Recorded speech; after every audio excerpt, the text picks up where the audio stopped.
I'd like to call the City Caucus meeting to order for Monday, August 22nd, 2022. We have 15 items for original consideration. If the clerk would please read item number 1. Item number 1 for final consideration, an ordinance to amend section 87-6.1 of the Code of the City of Schenectady. Mr. Palomini, roll call. That'll be a roll call vote. Item number 2. Item number 2 under original consideration, an ordinance authorizing the issuance of a bond for the construction, reconstruction, installation of improvement at and in connection with the Rice Road Water Treatment Plant. Discussed in committee without objection and on consent. Item number 3. Item number 3 for original consideration, a resolution appropriating American Rescue Plan Act funds and authorizing the mayor to enter into agreements related to such allocations. Discussed in committee without objection and on consent. Item number 4. I'm sorry, roll call, Mr. Palomini. Roll call by Mr. Palomini. Item number 4. Item number 4 for original consideration, a resolution requesting that the New York State Department of Transportation clean up state roads located in the city of Schenectady. Discussed in committee without objection and on consent. Item number 5. Item number 5 for original consideration, a resolution authorizing the city to enter into an agreement with the New York State Division of Homeland Security and Emergency Services to secure grant funding. Discussed in committee without objection and on consent. Wow. Item number 6. Item number 6. Item number 6 for original consideration, a resolution authorizing the mayor to enter into an agreement with Axon Enterprise Incorporated for the purpose of purchasing the Axon Officer Safety Plan. Discussed in committee without objection and on consent. Item number 7. Item number 7 for original consideration, a resolution calling for a public hearing to support an application by Metroplex for Restore New York grant through Empire State Development. Discussed in committee without objection on consent. Item number 8. Item number 8 for original consideration, a resolution accepting the 2021 Assistance to Firefighters Grant and authorizing purchase of radios. Discussed in committee without objection on consent. Item number 9. Item number 9 for original consideration, a resolution authorizing the mayor or his designee to enter into an agreement with W&B Golf Carts Incorporated for the lease of 62 lithium-powered golf carts and 60 GPS systems at the Schenectady Municipal Golf Course. Discussed in committee without objection and on consent. Item number 10. Item number 10 for original consideration, a resolution authorizing the sale of 552 Crane Street for $5,000. Discussed in committee without objection on consent. Item number 11. Item number 11 for original consideration, a resolution authorizing the sale of 820 Strong Street for $40,000. Discussed in committee without objection on consent. Item number 12. Item number 12 for original consideration, a resolution authorizing the sale of 854 Albany Street for $15,000. Discussed in committee without objection on consent. Item number 13. Item number 13 for original consideration, a resolution authorizing the sale of a vacant lot at 1834 Watt Street for $5,000. Discussed in committee without objection on consent. Item number 14. Item number 14 for original consideration, a resolution authorizing the sale of 1838 Watt Street for $28,000. Discussed in committee without objection on consent. Item number 15. Item number 15 for original consideration, a resolution authorizing the issuance of revocable permit number 673 to John Riley for a sign and awning that will encroach the city's right-of-way at 235-237 Union Street. Discussed in committee without objection on consent. We have 2 items for a roll call vote. If the clerk would please read item number 1. Item number 1 for final consideration, an ordinance to amend section 87-6.1 of the Code of the City of Schenectady. Need a motion to move this? No? Oh, okay. All right. So, okay. All right. If there's nothing more to come before the City Council caucus, I ask for a motion to adjourn. All in favor? Aye. I'd like to call the City Council meeting to order for Monday, August 22nd, 2022. And I'd like to call on the Reverend Ronald Hunt for the prayer and invocation. Good evening. It's great to see such an amazing turnout from the city tonight. Who am I and what is the purpose of an invocation? My name is Ronald Hunt and I'm a practicing minister in Schenectady with a specialty in weddings. I serve people of all faiths, including none. There was concern at the last city council meeting, so I wanted to share this. While it is an honor to bless public meetings, I am not compensated, nor have I referred to a god of any religion at a government meeting. The act of invoking or calling upon a group to a higher purpose for civility and active listening has been my goal in these short talks. It was also mentioned by speakers that their religion is never represented. I'm sure if your imam or rabbi was so inclined, they could be easily added to the list. I won't mind doing fewer. Let us reflect for a moment. First, let me say thank you on behalf of all who are gathered here today. Thank you for the ability to be involved in useful work and for the honor of bearing appropriate responsibilities. Thanks as well for the freedom to share and listen to information and counsel from your constituents, which includes the freedom to respectfully disagree with many branches of government. Yet we have the right to seek our redress, whether it's here, at a peaceful protest, or especially the voting booth. In ancient books, it is said that citizens ought to obey their government authorities, since those very authorities were established to promote peace, order, and justice. In present times, sometimes things seem a bit more complex. Therefore, I pray for our city council, our mayor, and also everybody present. I'm asking that everyone graciously grant them wisdom to govern amid the conflicting interests and issues of our times, a sense of the welfare and true needs of our people, a keen thirst for justice and rightness, confidence in what is good and fitting, the ability to work together in harmony even when there is honest disagreement, personal peace in their lives, and joy in their tasks. I do pray non-denominationally for the agenda set before them today. Please give an assurance of what would please you, their constituents, and what would benefit those who live and work in and around our beloved city of Schenectady. Thank you. Thank you. I'd like to call on Matt Daly to lead us in the Pledge of Allegiance.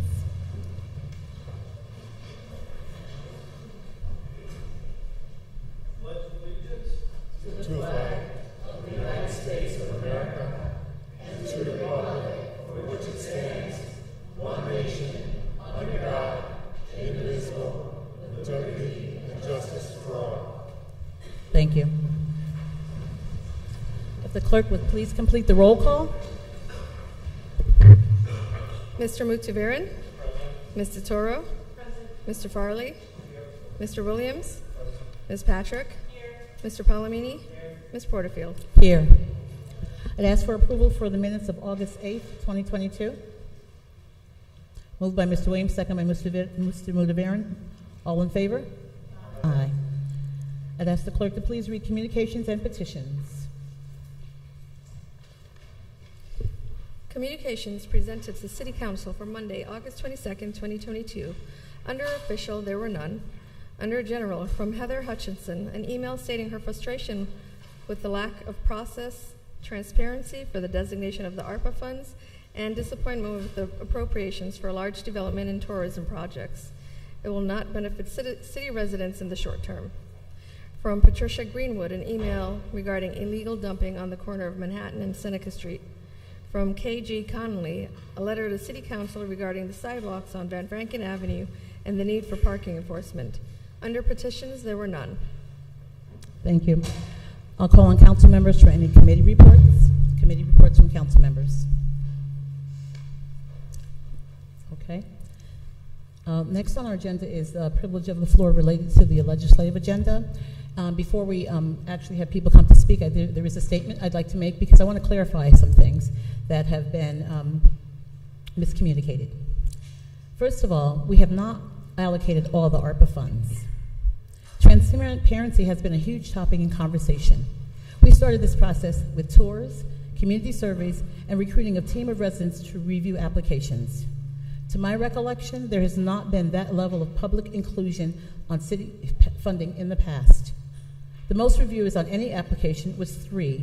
No application was viewed by 5 to 6 people as reported. There is a constant mention of 70+ applications that seems to imply they were all community applications when in fact the applications from smaller CBOs was closer to 40 with the remainder from the city or larger organizations or groups.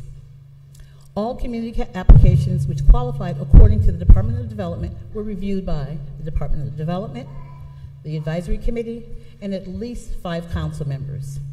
That is more eyes than are normally involved in the review process. This was a new process, so it was a bumpy process, much like the sidewalk program.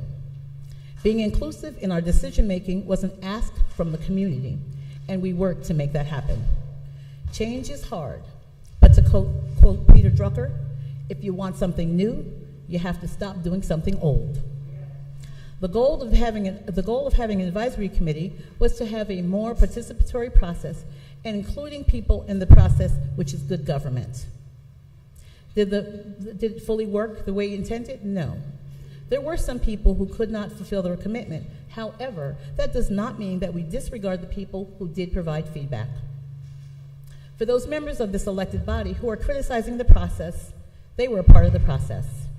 Deciding not to participate in a constructive way when you believe you have an idea to improve the process, and to only offer criticism is a decision. Our recommendations on tonight's agenda are to fund larger projects, which we expect will benefit many city residents, and to bring revenue into the city. We also recommended fully funding smaller organizations who usually get just enough to keep them from drowning. Organizations working with youth in marginalized communities and that address food security and housing. I expect the opposition from a political group that has been the biggest critic, because we are supporting certain groups that are not valued from their viewpoint. However, that will not stop us from governing through a lens of balance and equity. Efficiency is doing the thing right. Effectiveness is doing the right thing. I still believe in having community input on what happens in the city. We just have to figure out the best way to encourage that participation. And once again, to quote Peter Drucker, the greatest danger in times of turbulence is not the turbulence, it is to act with yesterday's logic. At this time, I have 20 people signed up to speak on the legislative agenda. The first person is Sarah Gregory. I just want to remind those of you who are not familiar with the process, it is you have 3 minutes, and you will hear a timer go off at the end of your 3 minutes. Thank you. Ms. Gregory. Hi, my name is Sarah Gregory. I'm on the board of the Capital Region Aquatic Center, and I want to thank the City Council and the Mayor for continuing to support the project. And I just wanted to speak briefly on the community benefits that will come with the Capital Region Aquatic Center. We will be a Monday through Sunday, 7-day-a-week place for the citizens of Schenectady to come and swim and be active. The health and wellness. We'll have adult fitness. We will have learn to swim. The one that's most important to us is the learn to swim, because 50% of the U.S. population doesn't know how to swim. Drowning is the second leading cause of death for children ages 1 to 14. I've got lots of statistics here. And we've learned that they've found that 1 month of formal swim lessons decreases your chance of drowning by 80%, and that's kids and adults. A lot of the reason kids don't know how to swim is because their parents don't know how to swim and are afraid of the water. So one of our missions is to teach every second grader in the Schenectady City School District to swim by providing transportation and lessons at the Aquatic Center, providing swimsuits and goggles. That's all done. Thank you. That's all done through foundations and grants that are nationwide, and so that would be provided free of charge to the second graders of the city of Schenectady. Also, it will bring Monday, as I said, Monday through Sunday. It won't close down. You hear a lot about the events that are going to be there and the people it's going to bring to the area. But the way this is designed is that those events won't prevent the citizens of Schenectady from coming there 7 days a week. There's the drowning prevention. Swimming is a lifelong activity. It's no to low impact, so it's going to be for people of all ages, from infants to seniors, all levels of abilities. We'll teach infants and kids to swim, adults to swim. We've talked to many organizations, the insurance companies. They really are trying to focus on health now, and one of the best ways to get people healthy and active is in the water, but they can't find space. We have a lot of pools, but they're all built for Union College, Schenectady High School, the Ys. They have to get their constituents in there. And so this center will have the ability with all those different, there are 4 different pools, to offer something for everyone, no matter their age, ability, and also I've already talked about the grants for the Learn to Swim. There are grants also for memberships. There are grants then for the aquatic teams. If kids then decide they want to be a swimmer or a diver or water polo, it's really for the city of Schenectady and its residents. It's not just for the visitors that are going to come and use the pool. Thank you. Thank you.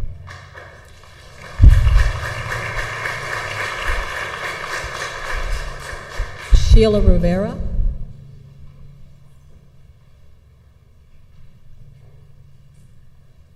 Good evening, everyone. I'm Sheila Rivera. I'm on the governance committee for Miracle on Craig Street, and I just wanted to take an opportunity to thank the City Council for acknowledging and recognizing the importance of the Carver Community Center and what reopening it would mean to the community, for acknowledging the void that was left when the doors closed.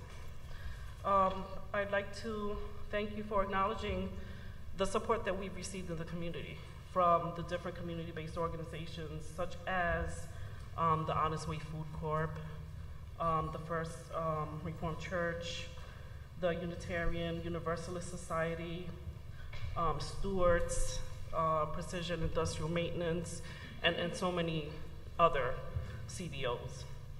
I'd like to thank you for acknowledging the work that the board has done in the past 7 years, and for appreciating that the board is not comprised of a bunch of professionals in construction and fundraising, but just everyday people who have 9-to-5 jobs, but we came together with a common goal, okay? And just a love for our city and our community. So we've taken on these new roles and we've learned new skills, because that's what we needed to do, okay?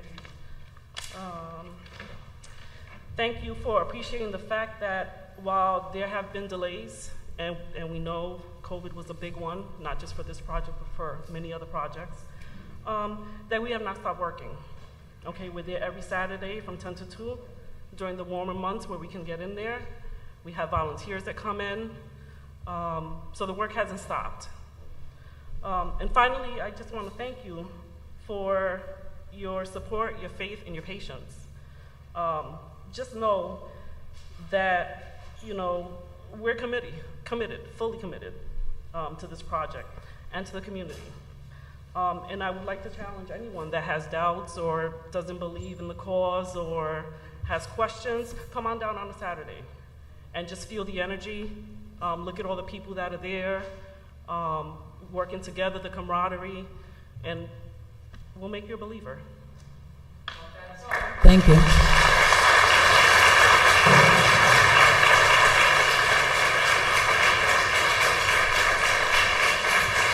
Robert Terrell. Good evening, and thank you for this opportunity to the members of the City Council, Council President Porterfield, and Mayor McCarthy. We do appreciate your service to the city. I first want to thank the Council for embracing our shared concern about a growing issue, lack of access for food for city residents, in particular access to healthy food. Many of us have been working with great passion and intelligence and in a collaborative fashion to address this issue, and to have the support of the Council and the Mayor is essential if we are to solve this. And the only way to do that is to understand the root causes and then act collectively for a greater impact. The $600,000 proposal from the foundation, which will be leveraged by another $1.7 million, is to establish a healthy and equitable food council. I emphasize the word equitable, thereby creating a one Schenectady approach, one planning and coordination body for the city and the county that would be representative of all stakeholders in the food system, including consumers, collect data to better understand the root causes, establish priorities and strategies for investment in new programs and processes, coordinate the work of many food system partners for optimal impact, drive investment from both ARPA funds, the Schenectady Foundation's funding, and other donors into the highest priority programs and those that have demonstrated the greatest level of effectiveness. And finally, that we continue to assess outcomes and progress and adjust our strategy going forward, that we have some flexibility in how we do this. We assure you, and I want to make this point tonight, that in fact, collaboration and coordination has been happening. We had no choice, particularly when COVID first hit, and this city, the people of the city, organizations of the city came together like never before, and we were already a collaborative city. And there was no choice but to do everything together. And that spirit of collaboration and coordination has continued onward, even though we're still technically in pandemic mode, I guess. And we will continue that spirit of cooperation. The Healthy and Equitable Food Council will be inclusive, and it will build bridges across sectors and providers to achieve better outcomes. As we all know, ARPA funding is a one-time opportunity. Let's ensure that we effectively leverage our collective resources for lasting impact on one of the city's greatest needs. Thank you. Thank you.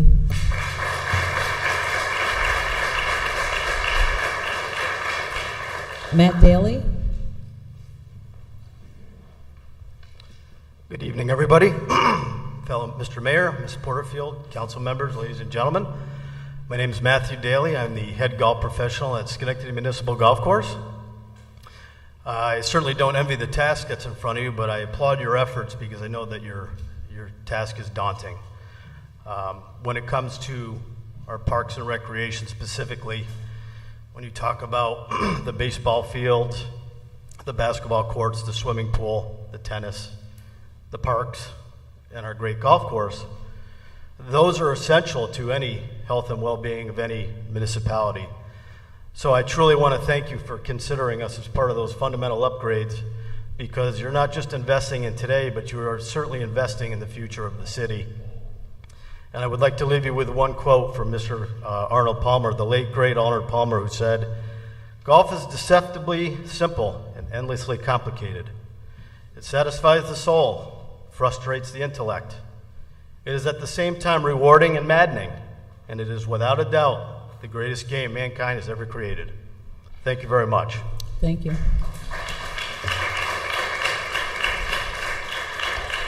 Gordon Furlani. I'm Gordon Fulani, chairman of the Municipal Golf Course Advisory Committee. And I'm here tonight on behalf of the committee to thank the council and the mayor and the city for our hopefully new irrigation system, which is sorely needed. Thank you very much. Thank you.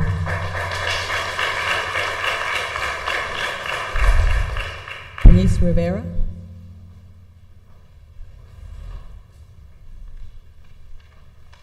Good evening, council members. Good evening, council president and mayor. My name is Bernice Rivera, and I know I wear multiple hats in the community. I put my glasses on. But tonight I'm wearing the hat of a community member, an abuela or grandmother, and member of the Wisdom Committee, members who help provide guidance to the Miracle on Craig Street Executive Cabinet. I fully support funding our Craig Street Community Center. This center will provide our youth and families with a variety of services, programs, and will assist in building partnerships within our city. This center is potentially a community hub to empower our emerging leaders and families to develop and nurture their full selves, which will not only benefit the individual, but will collectively benefit our city. Thank you for consideration. Thank you.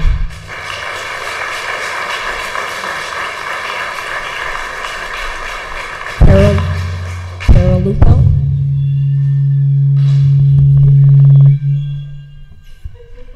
Thank you. Good evening, everyone. I am Carol Lupo. I am a resident and a retired teacher and basketball coach from Schenectady City School District. I am here as well to speak in favor of supporting the funding to Miracle on Craig Street. Our city does not have enough community venues to support positive, healthy activities for much-needed youth and community programming. This is an opportunity to fund restoration and development of community services which previously existed at Carver Community Center from 1969 to 2013. Before Carver closed, I ran a Tuesday night all-girls basketball program at Carver to introduce and engage girls in basketball. I was fortunate to be joined by several of my former players from this community who played and encouraged the young girls to get involved in sports. The players knew or were related to many of the participants, making it an organic, community-based program. Everyone benefited from the experience. This was one single great example of how a community venue could provide opportunity to this underserved neighborhood. It is imperative to have safe, accessible venues for people to access and find supportive programming to help guide their lives. Programs embedded in their neighborhood where they feel comfortable is key to gaining access to such programming. The renovation project would be a positive step in providing an accessible community venue able to address social and emotional challenges of today's world by providing wellness programs in the heart of Hamilton Hill. Thank you. Thank you.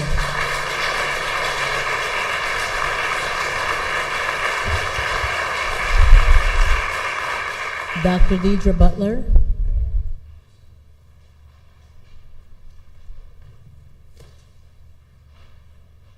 Hi, good afternoon or evening to everybody. My name is Dr. Deidre Hill Butler. I'm a 20-plus year resident of Schenectady, member of Dury, and a member of a few of the committees that are speaking here tonight. And I'm reading a letter on behalf of my pastor, the Reverend Nicole Jean Simone, formerly Reverend Harris, Nicole Harris. She was recently married last month.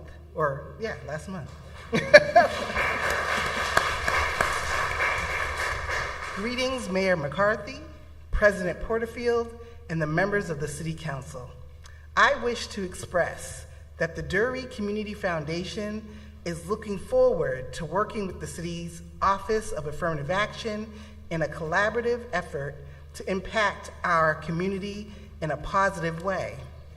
I know that our organization, in partnership with the Empowerment Center, will be able to provide hope and resources on Hamilton Hill. When I was appointed as the pastor of Dury AME Zion Church, or Dury Memorial AME Zion Church, in July of 2019, I found a church with a strong legacy and willing workers. As the first African American church in the city that has been in existence for 185 years, the work this church has done over the years is insurmountable. Yet, we desire to do more, even more. Therefore, in early 2020, we started the Dury Community Foundation. The mission of our organization is to aid families and individuals in need within the city of Schenectady and surrounding areas. We aim to support self-sufficiency by providing training and supplemental services that will deliver fundamental needs. This mission will be met by providing services such as transitional housing, job training, life skill courses, and tutoring programs. Together with Dury's involvement in the community and my 15 plus years of experience in the nonprofit sector, we are well able and up to the task of engaging those in need in our community. I have worked with nonprofit agencies such as the Community Development Institute in Denver, Colorado, and Lakewood Economic Action Program in New Jersey. Working with these organizations allowed me to assist in managing sizable grants, over $2 million each. I thank you for entrusting us with the ARPA funds that will support our collaborative effort to provide job training, small business assistance, and more for our community. We have a comprehensive plan that will put funding to effective use, and we look forward to reporting the positive outcomes to you in the future. Thank you. Thank you.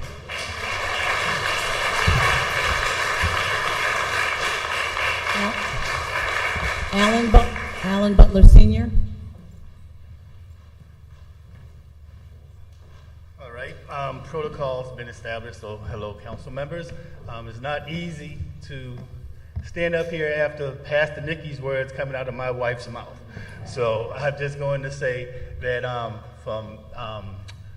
we've been up here for 21 years, and Joe Allen, the late Joe Allen, was a good friend of mine, and we always talked about job training on Hamilton Hill and in Schenectady as a whole, and it's just never happened.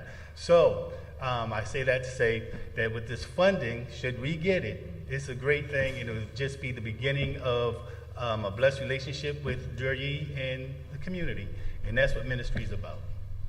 Thank you. Thank you. Nettie Crossman. Nettie Crossman.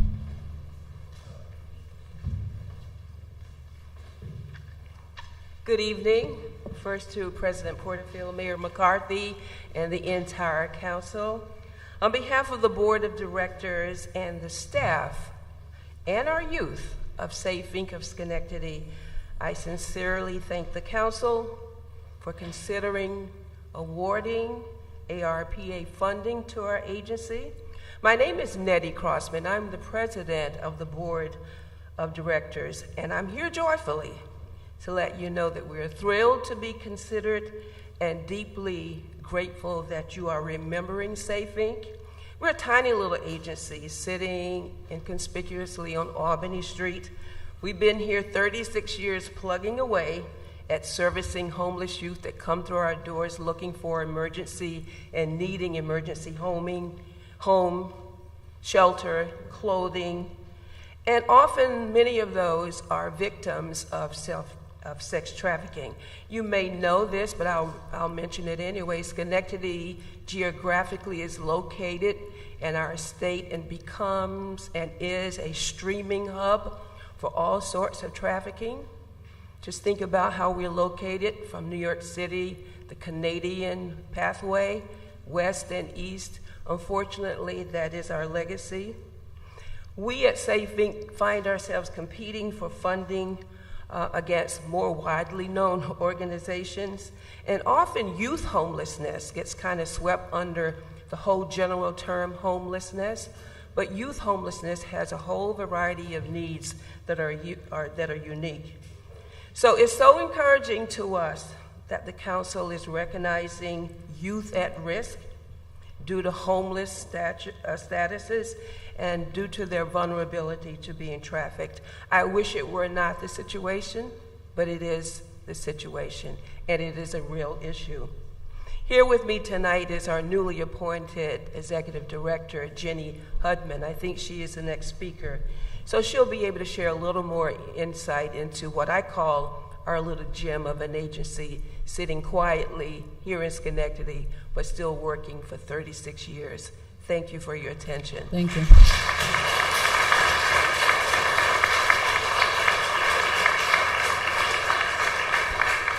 Jenny Hudman. Thank you. You're Hello. welcome. So as the new Executive Director of Safe Inc., I want to thank you for approving the ARPA funds for our agency. As a small grassroots nonprofit, we appreciate all the community and the council's support. We are the only certified youth shelter in Schenectady County. We're also the only youth shelter in upstate New York that can house a minor with their child. Last year, we housed a 17-year-old with her newborn. She would have no other place to go. We were the COVID quarantine shelter for minors, which meant that if there was a positive COVID client in our we had a COVID client, positive client in our building that had to quarantine for 2 weeks. They were being hand-delivered meals and offered activities to accommodate them so they would keep themselves and the community safe. Our staff put themselves and their families at risk to do so, and your support for our staff retention means so much to us. Let me tell you something else about our amazing staff. They worked all through COVID, 24 hours a day, 7 days a week, every holiday, every snowstorm. Most of our shelter staff are working 2 or 3 jobs.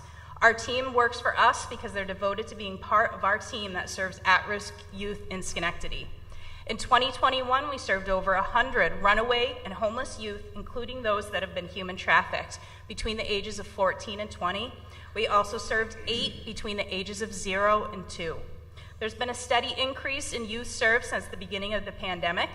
COVID greatly affected our shelter and others. Some shelters had to close permanently, and others had to adjust their open hours due to staffing shortages. Due to our staffing shortages, we have been unable to open all of our available beds, and we're limited to only half capacity. Turning away youth in need, which we then have to refer out of county, breaks my team's heart. Also, due to staffing shortages after a COVID outbreak, we had to actually close the shelter for the first and only time in its entire operation since 1985. We were able to make it through these difficult times. Our hope is to become fully staffed next year to be able to enable us to serve more youth. Being the only youth shelter opportunity in Schenectady makes our services unique, and we're thankful to the community and the council for your continued support. Thank you.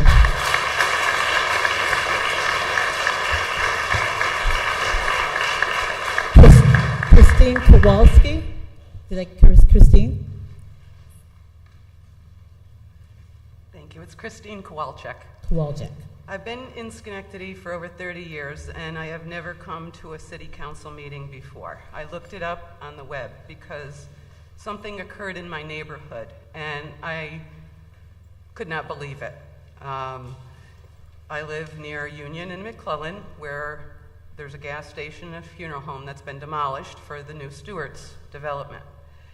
And on July 26th, there was a hard-hatted man observed in the middle of the intersection measuring whatever, but then at 3 a.m.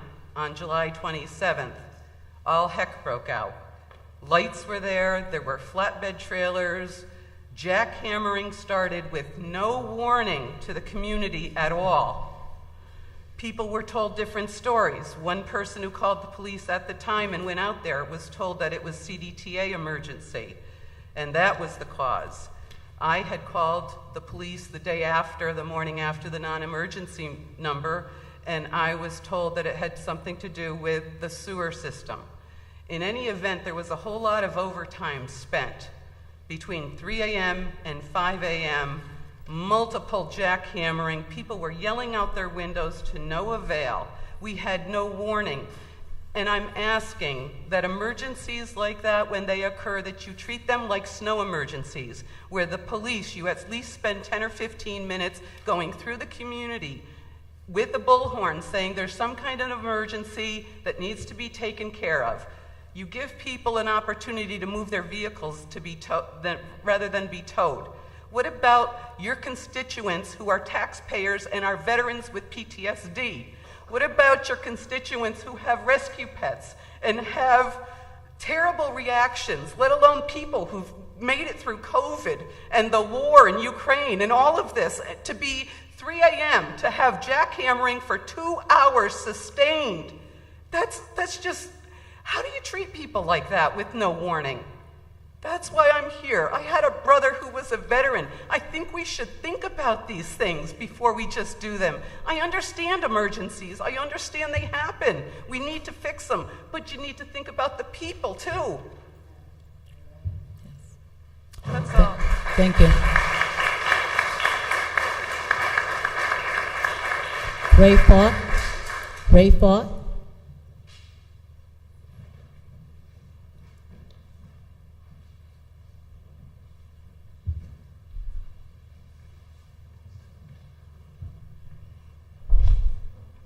Hi, I'm Ray Falk. I'm the president of the Bellevue Preservation Incorporated Neighborhood Group. And I've heard a lot from previous speakers about Carver Community Center and all the good things that have come. And I agree, it's good, but what about the rest of the city? The parks. Bellevue, for instance. I've lived here for 30 years, and the parks have deteriorated over that time. The tennis courts are useless. The pool is broken. Nothing's going on. Long ago, well, before the pandemic, I approached the Schenectady Foundation with a plan to work in Hillhurst, and that wasn't approved. And I was told, well, don't worry about it. You're going to get money from the county. We're going to take care of you. But nothing. Then the pandemic. And now there's more meetings and more meetings, but still nothing is done. And I heard that there was a proposal from Councilman Palomini to fund the parks in the city for $7 million to cover most all the parks in the city. But the only park we hear about is Jerry Burrell. And I think it's really unfair that other neighborhoods don't get the same consideration. Thank you.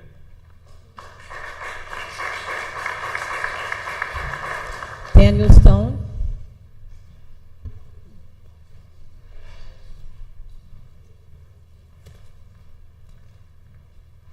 Hi, I mostly wanted to come here basically to praise the work I've seen from Miracle on Craig Street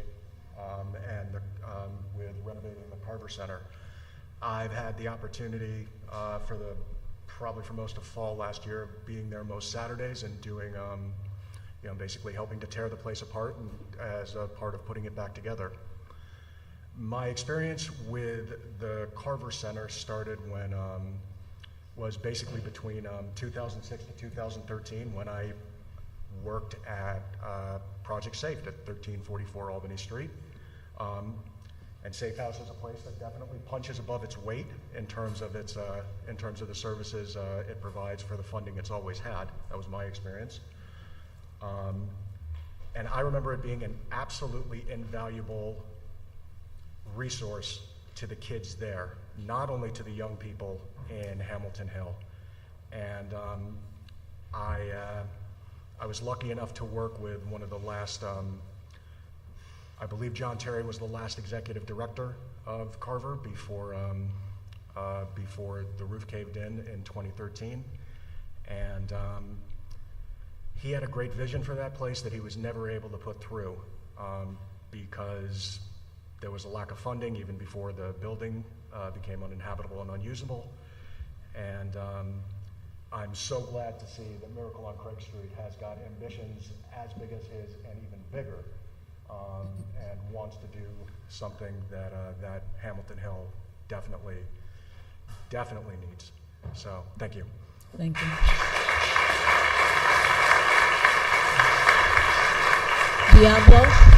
Diablo Montalongo.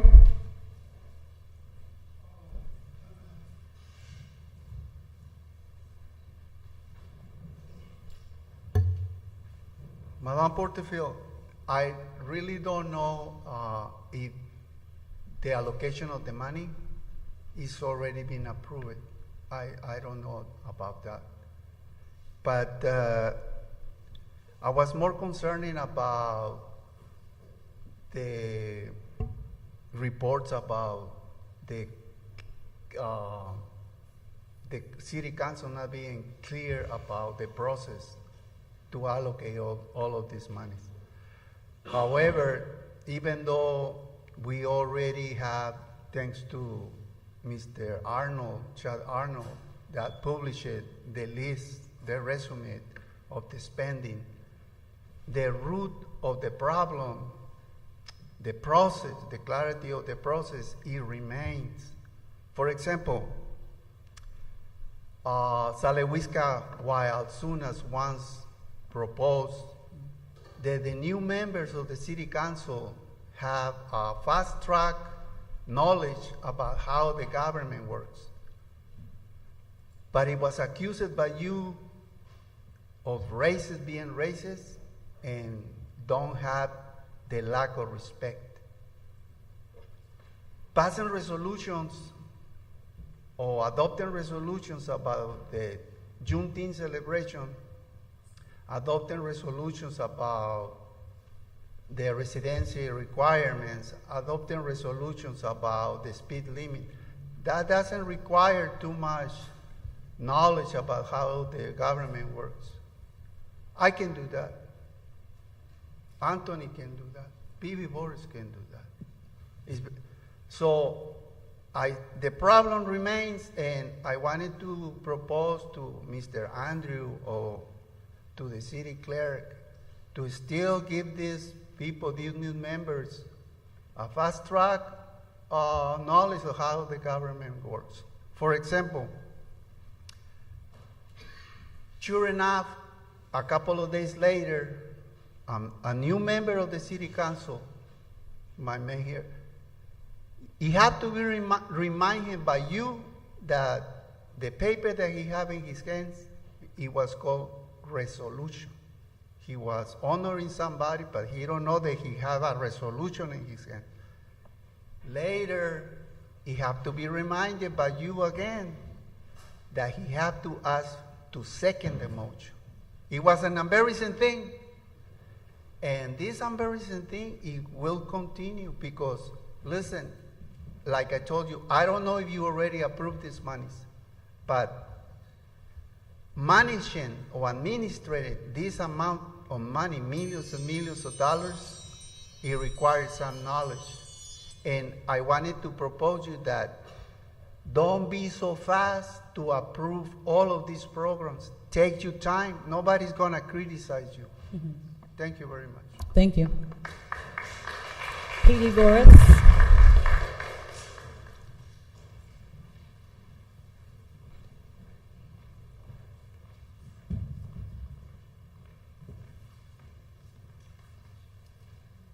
Yeah, I think the programs have been passed. In 1988, it was Mayor Johnson that approved that all employees should live in the city. And our Department of Public Works, he was exempted from it because he lived in Glenville, but he lived next door to his mother. And we all miss him dreadfully, and the city of Albany is enjoying his employment at this time. So anyway, but then for what happened to Tina, it's inexcusable. Next thing I wanted to refer to is number 3, the allotments from ARPA. I went, every last Thursday of the month I give food away. And so I went, and they do it at 9 o'clock, don't start before 9. So I went out there, it was about 8 o'clock in the morning, and to my surprise, going into SCAP, or whatever you call the food center there, I counted 70 cars and about 100 pedestrians waiting until 9 o'clock. On my way back to my place, it had increased to 90 cars. Beautiful cars. They could tell my car, 22 years old.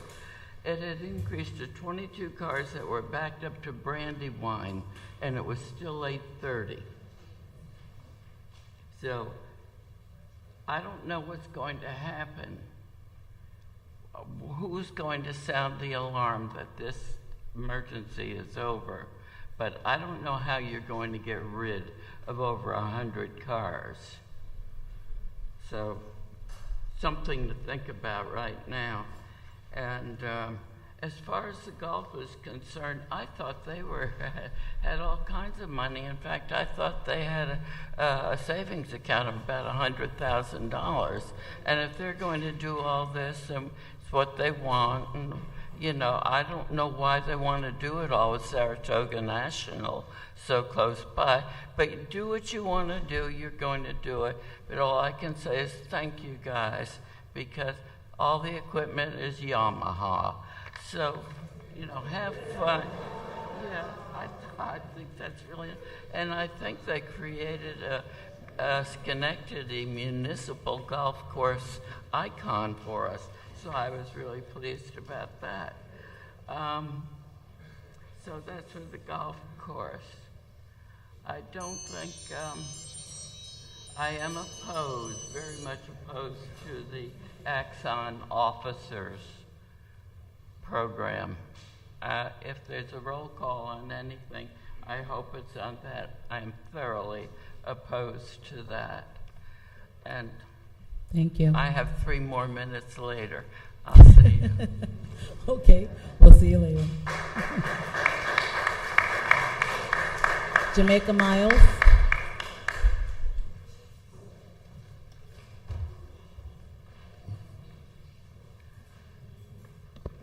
Good evening, all. I will be talking as quickly as possible because there are just so many things to say. In this room, we already see how many different organizations we are blessed with in the city of Schenectady that are in need, because there is a great need in the city of Schenectady.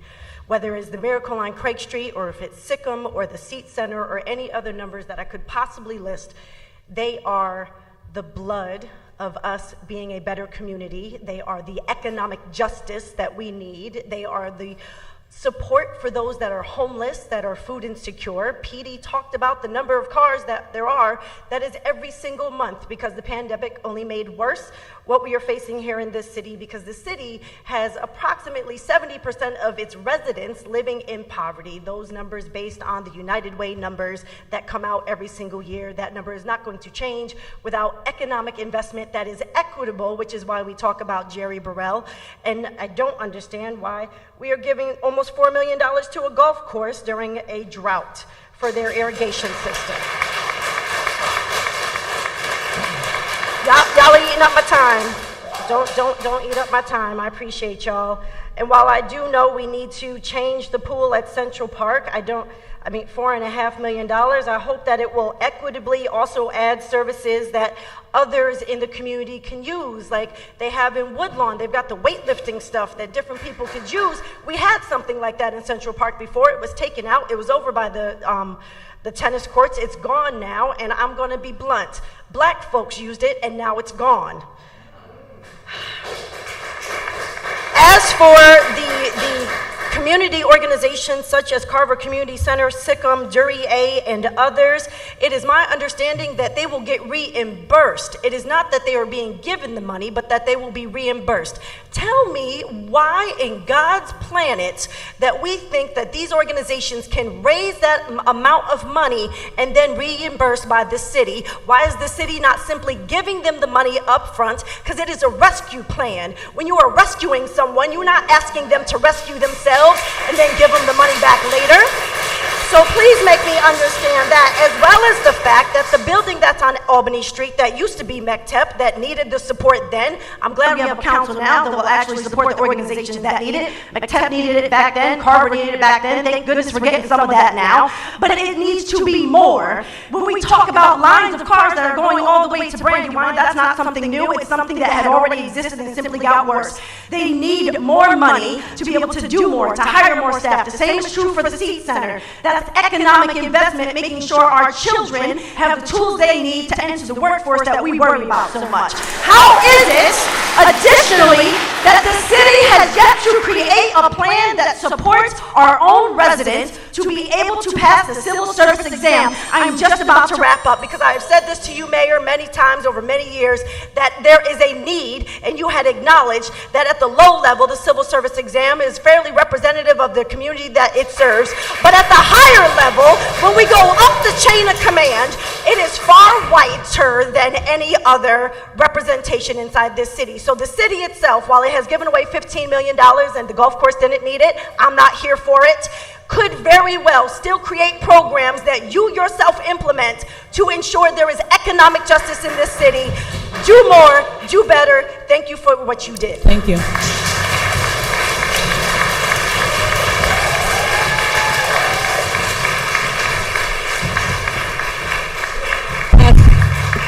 have Pastor Long signed up. Pastor Long.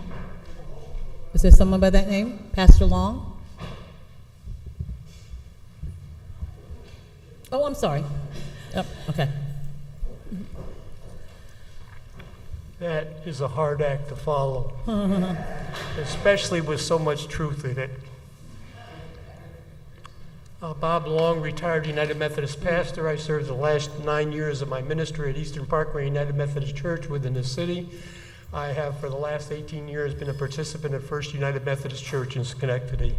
And I want to thank you, Mayor, and you, President, and the Council for working to bring vision into reality with far fewer resources than all of us would like to have. I'm reminded of Scandinavia, where people pay 2 times, 3 times the taxes we do because they want this kind of stuff to happen in the community, and they're glad to do it.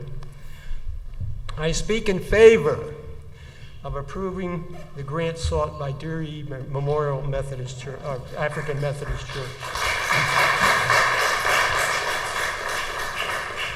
I came to Eastern Parkway Methodist in 1994 and was soon introduced to Deary. I became active in the interfaith community of Schenectady and have been for the last 20-some years, and met leaders like James Stamper,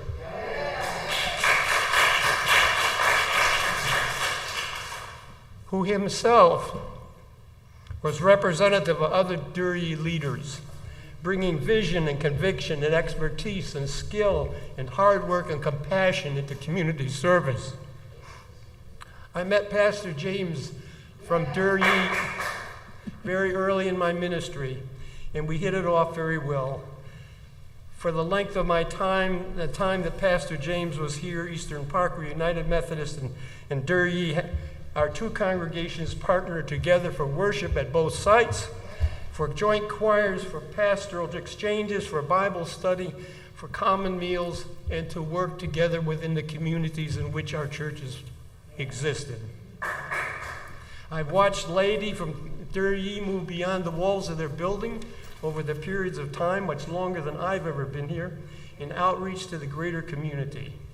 And as I listen to this latest program, this latest venture, in one more in a common, current, and yet extensive list of programs of reaching out into the community by this magnificent congregation and bringing what is needed to the people of the whole community. Pastor Nicole Harris, and I apologize, you're going to have to remind me of her married name now, but my friend, their current pastor, not only reflects but models this way of life, which is so keenly expressed by Deary Church. And as I listen to Dr. Butler, I feel and sense and am aware of a competent lay person who will bring extensive experience and sound leadership to the proposal they are making. Their outreach ministry is effective, meeting people's needs in very real ways that can be felt and known on the street level. And so I want to say I wholeheartedly endorse the council's approving a grant for the amount requested by Deary's outreach ministries. And I think it would be, no, I believe it would be a very wonderful expression of your desire as a council to work with groups in the community that are not only serving, but being served in and by those in their neighborhoods. Thank you. Thank you.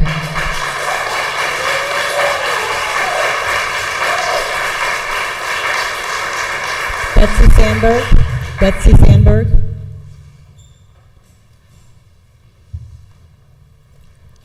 Good evening. I hope to give some perspective as someone who helped several organizations with their applications for ARPA, because even though this process started with a November 30th press release, since the date of the WebEx seminar was December 8th, groups only really had 16 business days to submit their proposals. And I just wanted to remind everyone about the positives that came out of this process, because other than departments within the city of Schenectady, 43 different organizations did the research on what they identified as a need and met that deadline. and several submitted more than one application.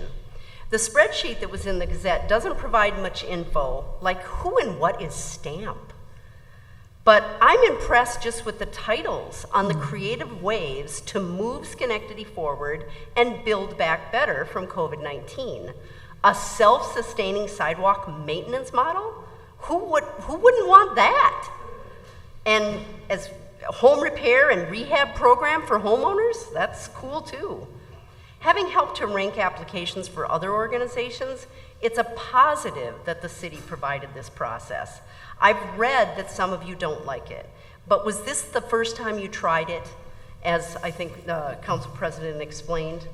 I'm not making light by comparing this to a poster contest, but it can take judges for Kids Arts Festival over a month to come up with the finalists between these, and then it still takes over a week just to find out which one in each category wins.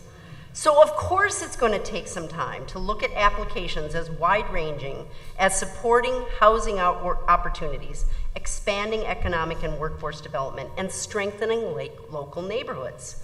It's a positive you tried. It's a positive we all now know some of these amazing ideas some groups have for our city. And can we take a second to recognize some of these applications? Because even if they don't get ARPA funds in this round, maybe there will be some other avenue. I love knowing that groups in our city are working toward a safer Schenectady for youth and young adults, toward getting wireless in the city's municipal housing complexes, to improving the parks, to employing youth, to bridging gaps, to creating an education center in Iroquois Lake.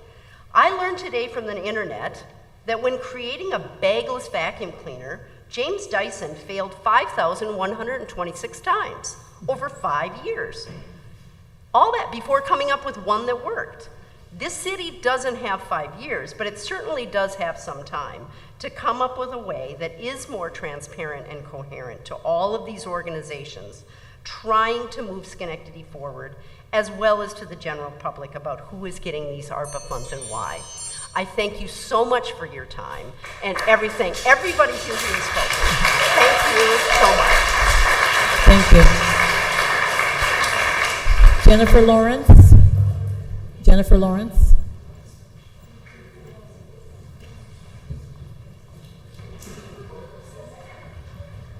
Mayor, Council President, and Council members, thank you for having me. I learned we got to be quick, so here we go. First, thank you for recommending Seat Center.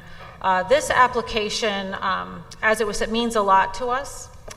It is recognizing young adults who are disproportionately affected and impacted by COVID, young adults who do not have a safety net, many who are with me tonight, thank you so much, many because we all believe in this city and want the city to be the best it can be. This funding is going to allow Seat Center to address critical needs that we found during COVID that we just couldn't match the gap for. We have right now in education, when I look at the list of new applicants, over 80% are testing below 6th grade. Why? Because we had 2 years of no education, of very little education, of education that didn't work for the young people that we work with, hands-on education, education in small classes. So I look at these scores and I said, how do we fill this gap? And then the ARPA application came out. And that application was critical because it helps us bring in the teachers, bring in the education training, and lengthen the time that our students get to spend in class. Because right now, federally, we bring in federal funds, we compete for state dollars, bringing those federal and state dollars to the city, but we needed the city's help to close that gap. And this ARPA application helps our young people extend their length of time in class and be able to do what? Get jobs and work and benefit our community. I hear a lot about emerging workers. Oh, you're back here. Hey, guys. I hear a lot about emerging workers and a lot about companies needing workers. Well, our young people are ready to work. Yes, our young people are ready to work.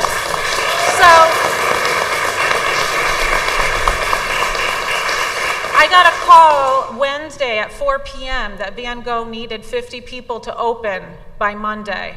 And on Friday afternoon, we have a lot of team members here today, got 30 applications from young people to Van Gogh.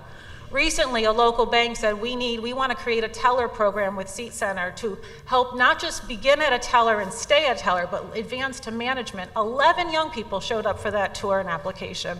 So there are people who want to work, who want to contribute.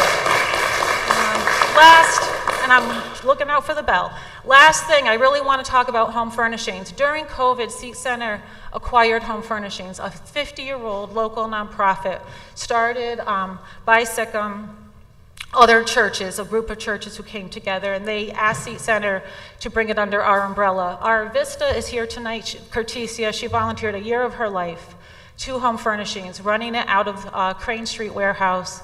We opened it January 2022. Thank you, Cortesia. And our students run the warehouse with her. In the last few months, we've served 60 families. The need is huge. Every nonprofit asks us, can you provide more slots, more appointments? We have such a need for people who are starting out new and who are restarting in life. And this funding would help make Home Furnishings whole. It's all donation-based, it's in deficit, and it provides beds, which we're in a dire need for beds in the city. Thank you. Very appreciated.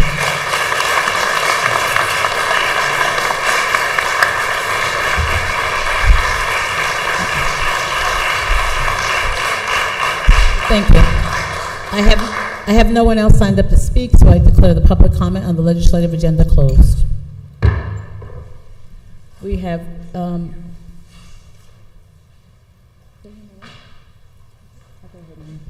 have two items for roll call, two resolutions for roll call vote this evening, and the clerk would please read item number 1. Item number 1 for final consideration, an ordinance to amend section 87-6.1 of the Code of the City of Schenectady. I need a motion. Motion by Mr. Palomini. Second. Second by Ms. DeToro. Any discussion? If the clerk could please call the roll. Mr. Mutabaran. Yes. Ms. DeToro. Mr. Farley. Absolutely yes. Mr. Williams. Yes. Ms. Patrick. Yes. I am supportive of this resolution. I do feel, as several of us talked about last week, that we should be talking about the differential that Mr. Palomini brought up. I think that's a really good idea. I feel very strongly that folks living in the city will have ownership and pride in our city, and I think it's really important. At the same time, I recognize the need to be expanding our workforce. We have all these openings that we do want to fill, so I think the idea of expanding it was a good one. So in that sense, I am voting for it. I'd like to see, however, that, and we talked about this last week, that we need to make sure that we are successful in filling those spots. I like to see that there's all these young people here tonight who want jobs, and I would encourage you to please go to the website of the city and look at our employment situation and apply for some of those jobs. But I also think that I want to say that in a few years, maybe we need to revisit this again. So I am voting yes for this with the idea that if it needs to change again, it needs to change again. But I'm voting yes this evening. Thank you. Mr. Palomini. The resolution as it's written really doesn't make much sense. We're opening up the process to people in Schenectady County. There's people who live in Saratoga County that are closer than some people who live in Schenectady County. If we want to open up the process, we want to open up the applications, we should truly open it up to anyone. And there needs, in my opinion, needs to be a differential for pay. We should reward people who live in the city, and therefore I vote no. Ms. Porterfield. Thank you. So in terms of this resolution, we are very clear, and we've heard from the staff, and we hear from residents about not being able to have people get to them to do things that they need in time. So we have to listen to the people that work for the city, because we're not on the ground every single day. And so when we came here, we committed to make decisions with people and not for them. So we're making this decision with the staff to help get additional staff. And with regard to extending it beyond Schenectady County, this is our first step. So let's see how we do here. I don't necessarily support going beyond Schenectady County at this point, but certainly opening it up to the county. So I certainly vote yes on this legislation. Thank you. The motion passes 5-2. If the clerk would please read item number 3. Item number 3 for original consideration, a resolution appropriating American Rescue Plan Act funds and authorizing the mayor to enter into agreements related to such allocations. I need a motion. Mr. Palomini moved. Second. Second by Ms. Patrick. Any discussion? Any discussion? If the clerk could please call the roll. Mr. Mutabaran. Yes. Mrs. Toro. Good evening. Thank you for giving me this opportunity. I'd just like to talk a little bit about BC before COVID. COVID affected not only everyone in this room, city, country, world. We all lost someone. We lost thousands and thousands of people. We also lost individuals. We all lost our hopes and dreams, right? Education. What happened to education? Someone spoke earlier. Our students' dreams were lost. Our parents had dreams of our students being educated. There was a lot that we all lost during this time. We lost hope. We lost a lot of things. As far as the applications, I reviewed and read each one, and there's not a single one, including the woman that needed a roof that was referred to another agency, that isn't deserving of some money. I want to thank our mayor for putting that out there for each and every one of us to apply for this grant, and hopefully to abstain a little bit of money to help us through each of our goals, all of our dreams that were lost. Think of small businesses. How many closed? How many closed here in the city? It affected us all. So I wanted this whole process to unite us all as well. So with the budget, and everyone's dreams and goals are here, and they're hoping for. But unfortunately, with the limited amount of money that we were given, and the hard task that we were given to try to figure who deserves what or who needs what when we all need it. Each and every one of you need it. This evening, I just want to say, we've appropriated some money so far, but there's still a lot more organizations and funding that needs to be done. I wish we had the time to complete everything before we just started putting money out there. So what I'd like to say right now is I'm extremely disappointed with the way things have been handled at this point. I hope each and every one of you get what you want, even though it can't be as much as you want, because you're all entitled to it. So at this point, I am voting yes for the resolution, but I did want to say what I just said. Thank you. Mr. Farley.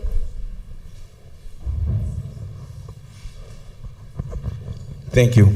So I think that a few things just I want to share with everyone here today. So, you know, there's been a lot of criticism about the process, but I'm just going to tell you, and I'm going to talk straight. That's what I came to do. It's not about the process. It's about privilege. Okay?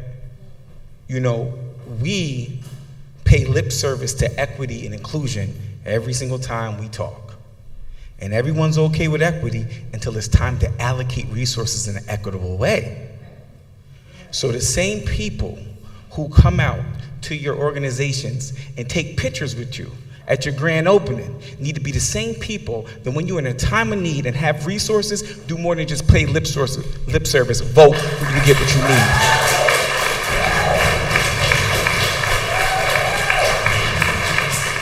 This process had a town hall in multiple neighborhoods, a citywide survey, and an advisory committee that was put together in order to be inclusive and give voice. So again, this is not about process, this is about privilege. And there's still money that needs to be allocated, but what happens historically didn't happen this time. So we didn't even tell people necessarily no, we just didn't say that you were first in line this time. And that was enough,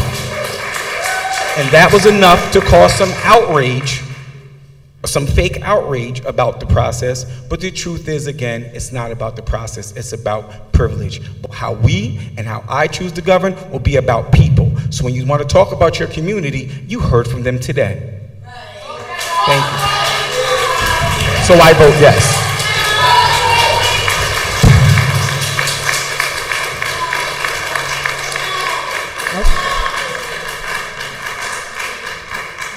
Mr. Williams? Yes. Ms. Patrick?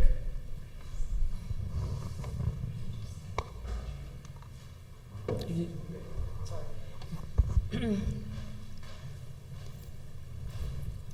want to thank everyone for coming out tonight, and I want to thank everybody that put in applications.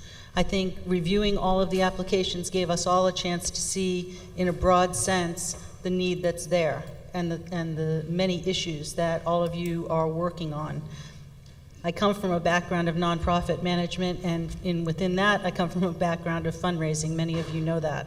So I know how difficult it is to prepare grant applications, as Ms. Sandberg said, and I know how difficult it is to review the applications, as we had the committee do, and as we had the staff and the mayor's recommendations around both of those things. I think it gives us all that chance to really start to, not start, but another chance to look at all of the broader need in our community. And I think we all did that.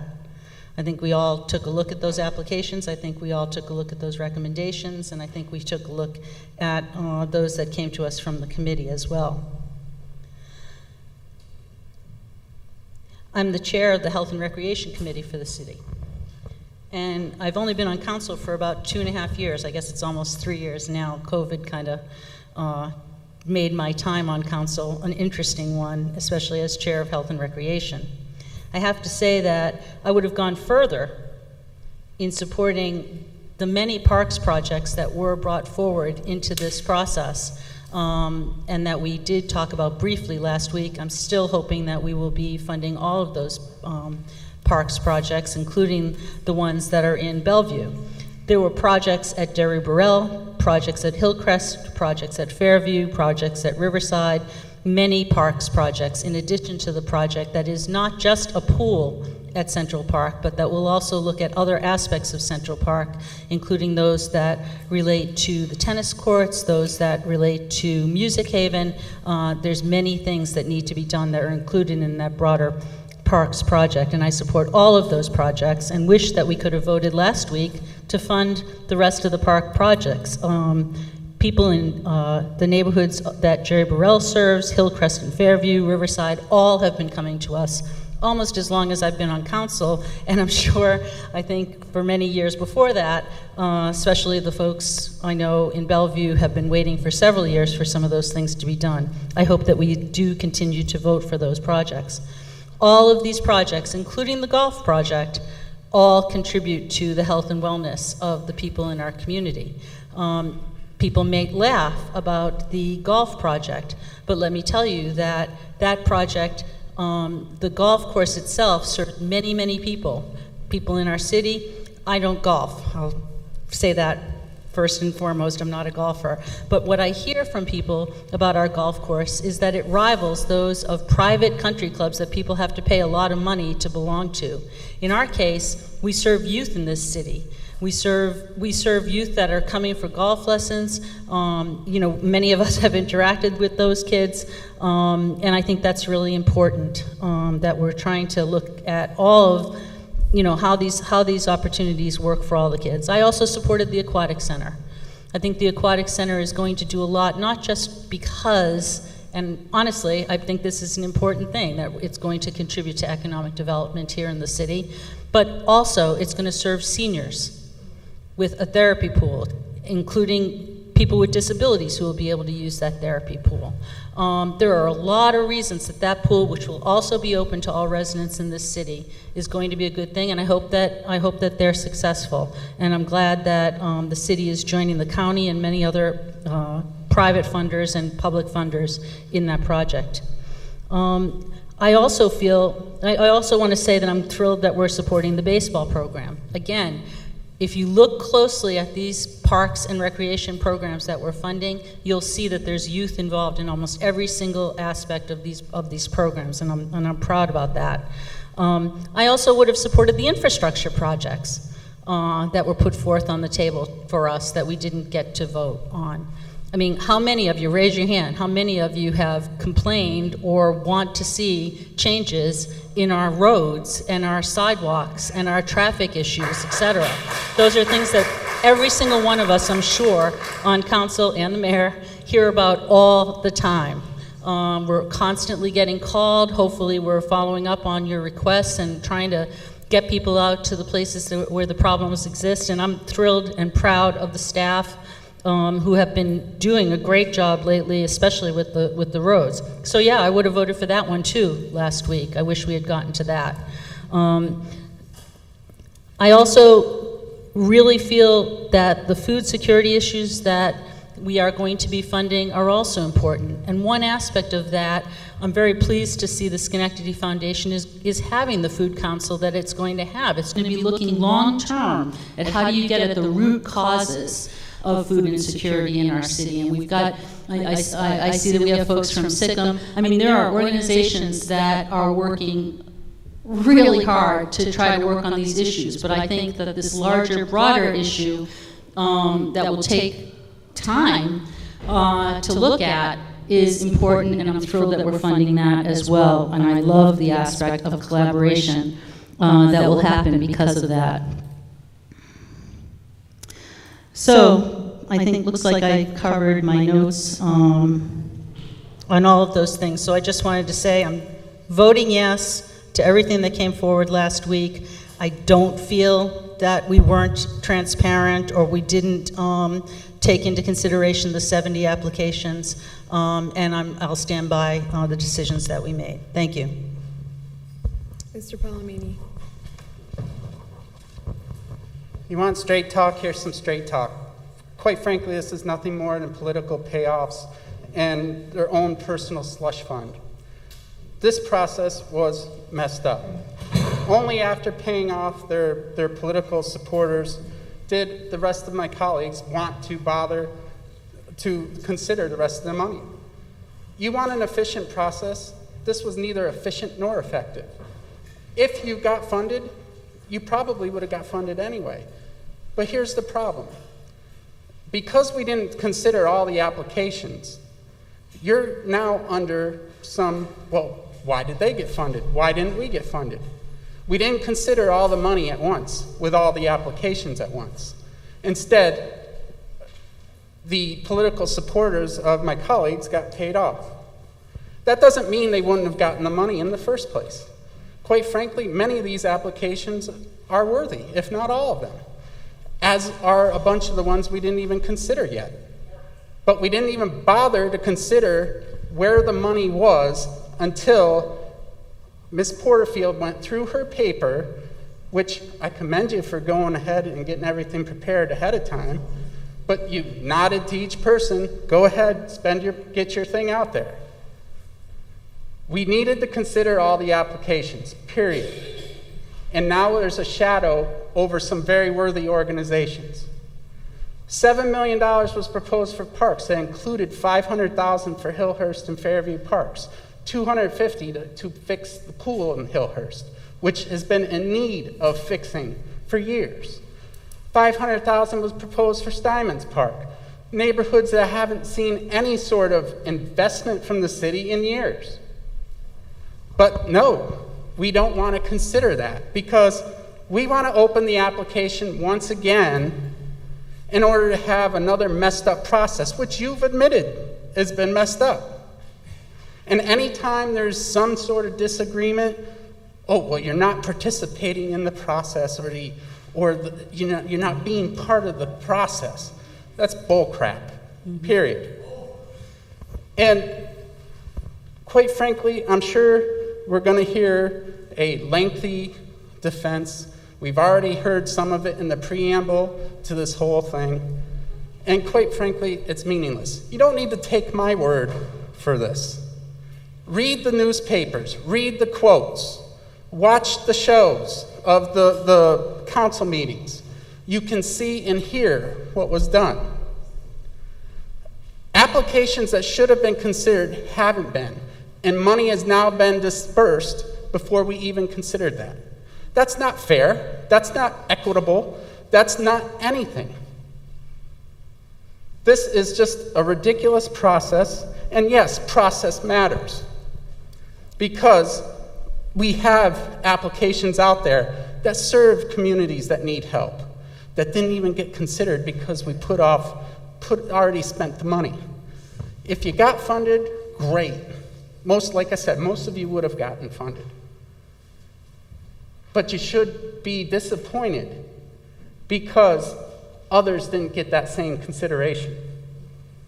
Facts matter, rationality matters, and I'm sure we're about to hear a lengthy debacle from Ms. Porterfield about how she did this and that. The process was messed up. You've admitted it, and now you want to start it all over again. I vote no. Mr. Farley, may I have a formal yes or no on this item? Oh, did you miss that? It was yes. Thank you. Yeah. Ms. Porterfield. Thank you. It won't be lengthy. So I just want to first of all thank the council members that supported this, and what we have done in this process is we allocated money in a more equitable way than we have in the past. And let me just remind everyone, not just Mr. Palomini, that we have already spent ARPA money prior to this process, which he agreed to spend. So this is not the first time that we've been spending this money.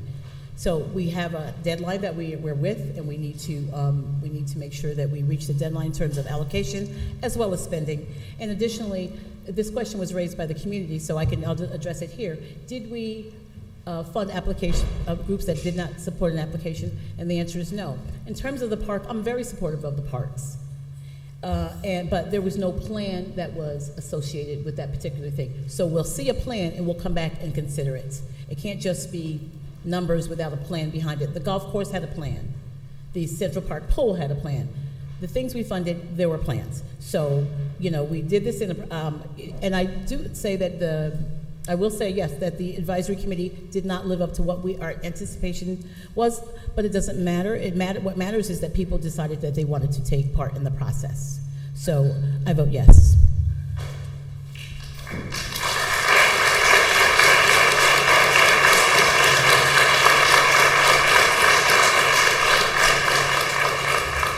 The motion passes 6-1. I'd ask for approval of the legislative agenda. Moved by Ms. Patrick, second by Mr. Mutaviran. All in favor? Aye. Aye. At this time, we'll have privilege of the floor regarding city business. I have 3 people signed up. Diablo Montalongo.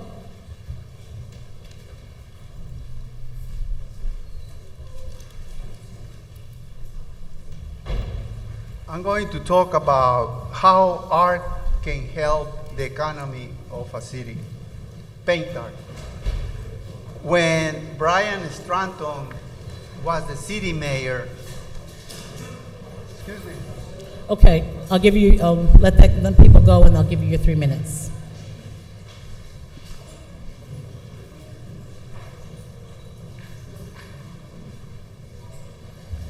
Sorry.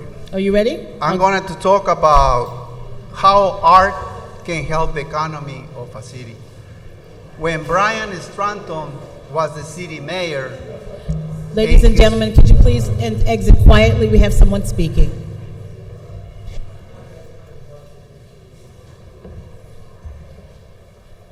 Okay, start again. I'm going to talk about how art can help the economy of a city.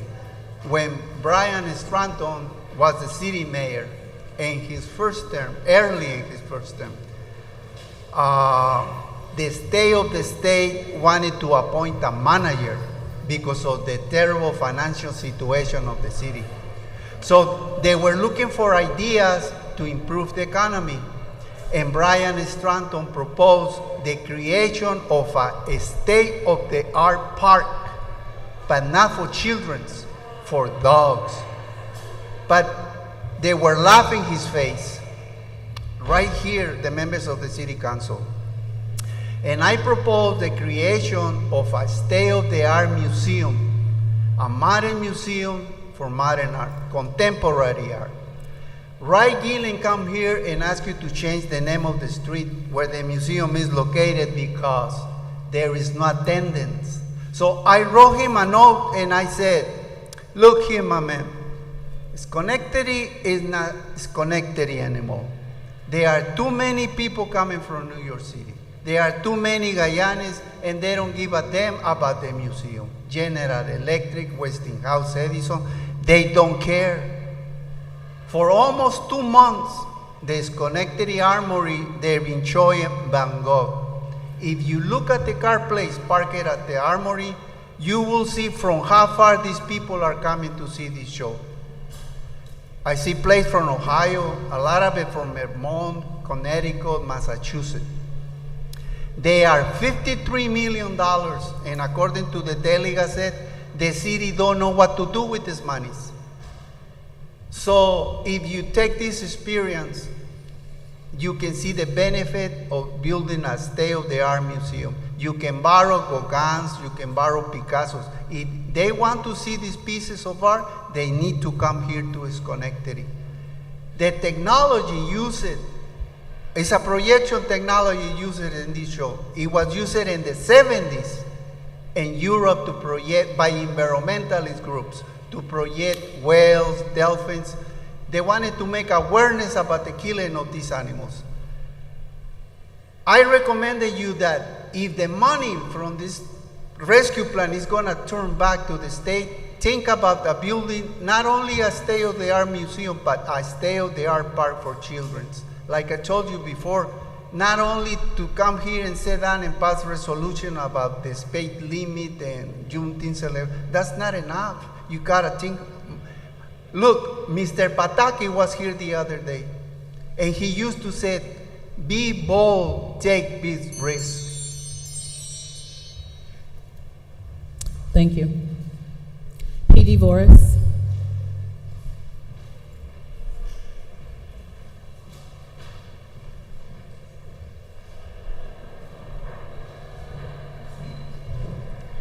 I tend to agree with Mr. Palomini, and I don't know as much as he knows, but I do know that when it comes to Hamilton Hill, there are 1, 2, 3 of you that live up there.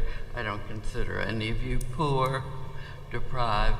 The children up there, I was at the Carver Library before it was closed. It was huge. It was beautiful.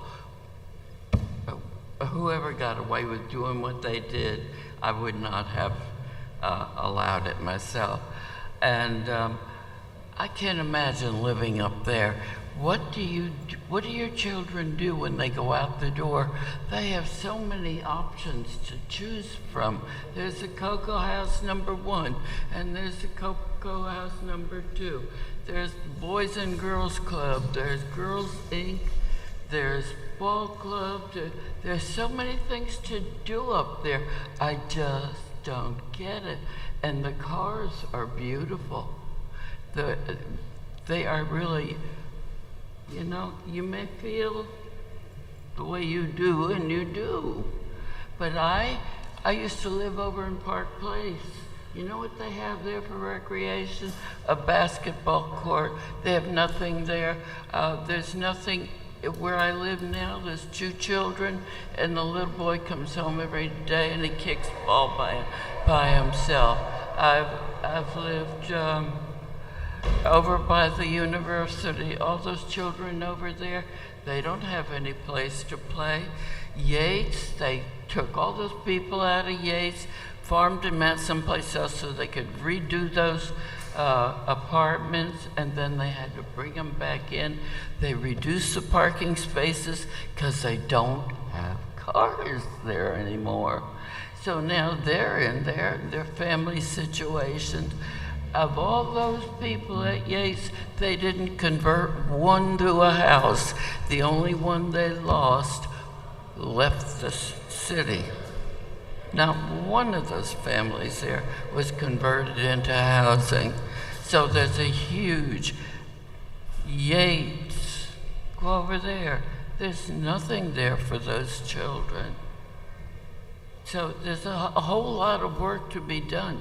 But I don't consider the children at Hamilton Hill with Carver and everything poor.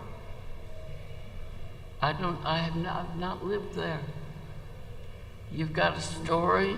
You certainly have a couple of speakers here that we can hear loud and clear. But there's nobody here from where I live. There's nobody on the Board of Education from where I live. So, or any of the, when I lived at 132 J Street for over 20 years, none of that was there. They could be found in Metroplex, you know. But opportunity is what it is.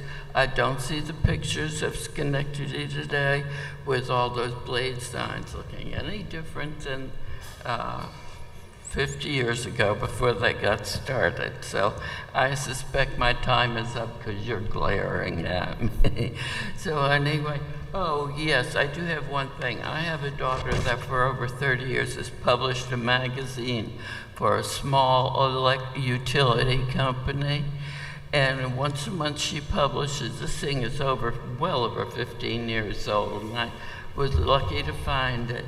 And I want you to have a copy of it because Mr. Carluccio and your buddies at National Grid and this Mrs. Giacone or whatever her name is in Niskiuna, this is what I'm expecting from the people that are doing all the work around here. And I'll give this to Mr. Farley. He's a school teacher, and so teach and make sure I say thank you. I think she's the one to get it, but Thank I you. do expect that from the utility people. Get a lot of money. Thank you. Jamaica Miles? She's still here? No? Okay. Ms. Miles has left the room, so I have no one else signed up to speak, so I declare the public comment of city business closed. I'm sorry? I didn't mind this up. This is my first time. Can I just have 30 seconds or something? I think I have a solution for everyone's problems. No, seriously. All right, so if you could come the next time and bring your solution with you, I'd appreciate that. Thank you. Miscellaneous business of the council. Mr. Williams? Thank you. So I wrote a prepared statement just to make sure I got all my thoughts out concisely. The recommended allocation of ARPA funds was a calculated decision made by several council members. All projects were taken into consideration with the added input from the advisory committee and the planning and development department, weighing heavily for my supported projects. Although aspects of the community input portion of applications could have been improved, this process is only a gross waste of time if we don't learn and continue to grow from it. This was a monumental undertaking, and I applaud all vested parties. We improve on transparency and inclusion by identifying lessons learned and incorporating that input into future efforts. I hold no issues with the publicized articles in our local papers. I only ask that members of our community provide us, council members, the benefit of the doubt and reach out for questions or answers on questionable issues or topics. If you're looking for my contact information, it can be found on the city website. Second, I'm excited that our Axum agreement was accepted. This was a huge step towards promoting safer policing practices for our officers and the community at large that they're charged with protecting. Policing has been an issue of grave contention not only in our city, but across the nation. I look forward to the community becoming and/or remaining actively involved in law enforcement processes by way of virtual reality training, citizen inclusion on data retrieval efforts, or more transparency for our Civilian Police Review Board. I had the pleasure of attending Maurice Brown's Homes Open House workshop this past Saturday that brought resources together to improve and streamline homeownership procedures for potential buyers within our city. Becoming a homeowner doesn't happen overnight, and I highly recommend reaching out to Mr. Brown for more information about better preparing yourself to become a Schenectady homeowner. And then lastly, how could I not end with appreciating the work and talent of Prince Brav? You are a visionary and mentor and godsend to this community. Continue to share your gift of cinematography with this community and keep planting the seeds that will see your pupils rise to greater heights. Thank you. Thank you. Ms. Patrick? Thank you. I wanted to, first of all, talk about the Steinmetz Family Day that happened a couple of Saturdays ago. It was an amazing event. I was so excited to volunteer there for the afternoon that Saturday. There were just so many community groups that came together to serve all of the folks. It was an amazing population of people, children and families that showed up at that Family Day. So I'd like to thank especially County Legislator Richard Russo and Camille Zasnowski and the rest of their planning team over in Goose Hill for the day that they put together for everyone. I also wanted to mention with big thanks the Tuesday night Common Unity programs that have been going on that Will Rebus and our police department, fire department, codes department, sheriff's department, and many other groups, the school district, have come together, and they've been really exciting events. I have not participated in playing the sports every week on the Tuesdays that have been happening, but it's been really fun to go and be around all the kids and watch what I consider to be kind of competitive sports that have been happening week after week. And with that, this week's activity, which is going to be held, I just blanked on the park that it's going to be held at. Is it Central Park? It's the softball game, Central Park, at Central Park, and it was moved from Tuesday night to Wednesday night because we're anticipating some bad weather. So I encourage people. I unfortunately cannot be there this week, but yeah, I think baseball players should definitely get out there and play. But anyway, those are great events that also support the relationship between our police officers and the community, and it's just great watching everybody getting to know each other. So, and then finally, Music Haven has had an amazing season this year. The concerts have been incredibly well attended, almost every single one of them, and that's been a pleasure to watch week after week. There's still one more activity. It's not a music concert, it's actually some Shakespeare in the Park that's going to be happening, so I encourage you to take a look at that as well. And I appreciate all the work that Mona Golob and her team of volunteers has done to really bring that to us as well in our beautiful Central Park. And that's it. Thank you. Thank you. Okay, Mayor. Thank you, Madam President. I appreciate everyone who came out tonight and the more dedicated people who are still here and not the ones who slipped out. But again, we appreciate the dialogue, the input, and continued participation. I would remind people that tomorrow in this bifurcated process this year is a primary election. If you haven't taken the opportunity to early vote for state senate or member of Congress, that you get out tomorrow, make your vote count, and again, hopefully we'll continue great leadership within this community. Thank you, Madam President. Thanks, Mayor. I just want to make one correction that was said at the rail today regarding who lives in Hamilton Hill. I'd like to identify the fact that I am the only member of this council who lives in Hamilton Hill.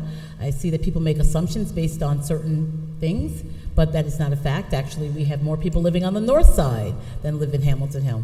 So I just want to clarify, just, you know, that someone said that and that's their assumption. I want to also say congratulations to Community Fathers for the I Am Father Festival that they held.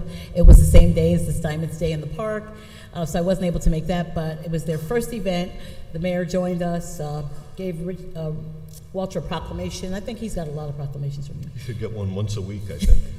And so it was a great event that they put on right here around City Hall. So hopefully they'll be doing it next year as well.